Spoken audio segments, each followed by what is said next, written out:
Please welcome Parineeti Chopra and mister Raghav Chadha. जोरदार तालियां हो जाए हमारे मेहमानों के लिए। देखिए क्या हुआ है देखो। What happened to your shoes? हालात वापस नहीं आ रहे, 5 लाख के हैं गुरु। जूते हो सकता है, पता नहीं, हमारी असेंबल्ड सालियां बहुत है हमारे शो में। आप ही दे दो अपने जूते। अरे उसके जूते बहुत महंगे हैं। मेरी खुद की शादी में जूता चुराए पे हमको 10 रुपए भी नहीं मिले थे।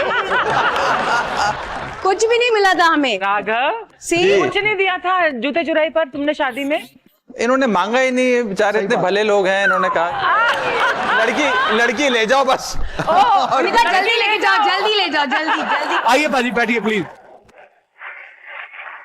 देखो और किसी भी चीज के बगैर गुजारा हो जाता है, लेकिन जब आपके जूते उड़ा जाए ना कोई, हाँ नंगे पाँव नहीं चला जाता। आपके साथ भी हुआ था? हाँ, आपके साथ हुआ था? ये अंदर की बात है, सुमड़ी भी हो गया।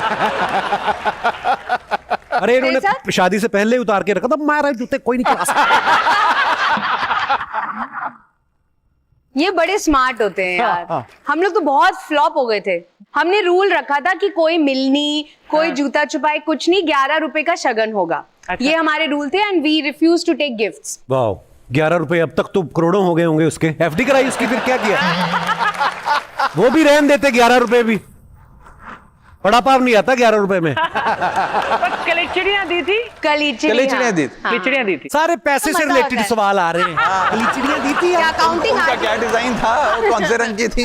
नहीं, it was very sweet, but मेरी दोस्त इतनी पागल थी, उन्होंने जूता छुपा के लड़के वालों में से एक को दे दी कि तू बचा के रखियो। तो वो जब जूता छुपाई, इट वाज अ फ्लॉप। नहीं, उसमें एक चीज हुई थी कि जब हमारी शादी के फेरे खत्म हुए, उस समय थोड़ी सी बारिश हुई। तो जैसे ही हम मंडप से उठ के आगे चले तो बारिश होने लगी। तो लड़की वालों ने देखा अभी बेचारा बारिश में चलेगा, फिसल जाएगा, तो फट जूते ले आए, उन्होंने जूते पहना दिए। यार मैंने कहा बहुत बड़ा।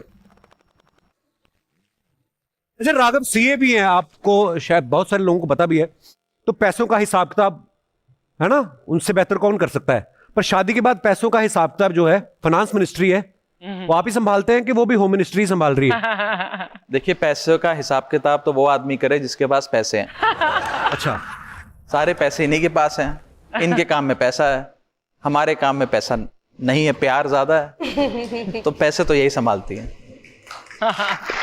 ठीक कि नहीं? तो ये इनके पास दोनों पोर्टफोलियो हैं, दोनों पोर्टफोलियो गृह के पास। मंत्रालय भी है, वित्त मंत्रालय भी है। बहुत अच्छी बात है, होना भी चाहिए। आप देखिए, एक नेता है, एक अभिनेता है, बड़ी इंटरेस्टिंग जोड़ी है। आपको क्या लगता है, अभिनेता और नेता दोनों में झूठ बोलने में कौन अच्छा होता है?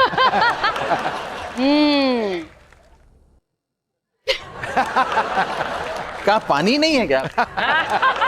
कॉफी चाय?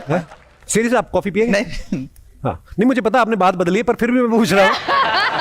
आप पी लेंगे थोड़ी? झूठ ज्यादा कौन बोलता है? अभिनेता, क्योंकि नहीं, हम मुखौटा, तो सेट पे स्क्रिप्टेड बोलते हैं। हाँ क्योंकि मुखौटे लगे होते हैं ना, और अगर नेता चाहे तो बगैर मुखौटे की जिंदगी जी सकता है। सिद्धू बाजी ने बोला, मैंने नहीं बोला कुछ। मैंने नहीं बोला। पर राघव, अभी परी फिल्म लाइन में है, कभी आपके पास ऐसा ऑफर आया कि हम आपको लेके फिल्म बनाना, आप इतने हैंडसम है, इतना अच्छा बोलते हैं आप, कभी ऐसा ऑफर आया? देखिए, जिस दिन आप, सिद्धू पाजी, अर्चना जी मिलकर कोई पिक्चर बनाएंगे उसमें मैं काम करूंगा। और अभी तक मुझे कोई ऑफर नहीं आया। पर एक बात बताऊं, मैं शादी के बाद इनकी 2-3 जो पिक्चर की शूटिंग हुई उस पर जाने का मौका मिला। बहुत मेहनत है इनके काम में भी, बहुत ज्यादा मेहनत है।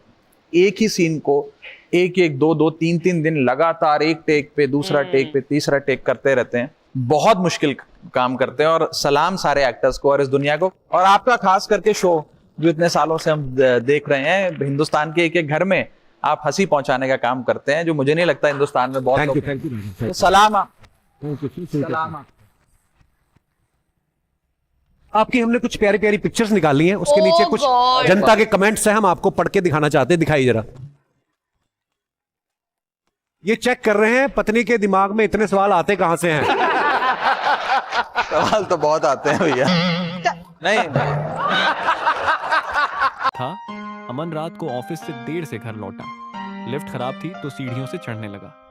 चौथी मंजिल पर पहुंचते ही उसे महसूस हुआ कि कोई उसके पीछे पीछे आ रहा है। उसने मुड़कर देखा, कोई नहीं था।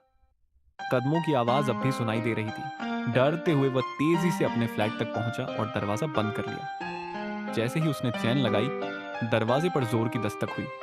कौन है? उसने कांपती आवाज में पूछा। कोई जवाब नहीं आया, सिर्फ खुरचने की आवाजें। डरते हुए उसने दरवाजे की झिड़ी से झांका। बाहर वही खड़ा था जो अभी अभी अंदर आया था।